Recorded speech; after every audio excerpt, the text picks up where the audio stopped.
तर कसबा बावड्यामध्ये आजच मला चारी पराभूत झालेले आमचे उमेदवार थोडक्यात पराभूत झालेले येऊन भेटले आणि त्या ठिकाणी बूथ कॅप्चरिंग कसं केलं जातं, त्या ठिकाणी बोगस मतदान कसं नोंदवलं जातं याविषयी त्यांनी माहिती दिलेली आहे. त्याचबरोबर ती दादागिरी जी आहे, निश्चितपणे मला या ठिकाणी एवढं म्हणावं लागेल की कसबा बावड्यामध्ये मतदार जरी आमचे 4 पराभूत झाले असले तर विजय त्यांचा झालेला आहे. बोगस मतदानाद्वारे त्या ठिकाणी बोगसगिरी केली जाते, निवडणुकीच्या दिवशी त्या ठिकाणी बूथ कॅप्चर केले जातात आणि मग हे असं करून शेवटी मी फार शहाणा आहे असं दाखवण्याची जी प्रवृत्ती आहे त्याला लोकांनी या ठिकाणी चोख उत्तर दिलेलं आहे. मी ज्यांना निगेटिव्ह नेरेटिव्हचा बादशाह म्हणतो त्यांनी परत एकदा काही निगेटिव्ह नेरेटिव्ह सेट करण्याचा प्रयत्न केला की शिवसेना आणि काँग्रेस सोबत जाऊ.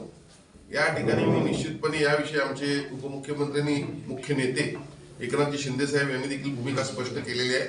मी देखील याविषयी भूमिका स्पष्ट करतो की महायुती म्हणूनच आम्ही या ठिकाणी आमचं सरकार किंवा महापालिकेमध्ये सत्ता स्थापन करू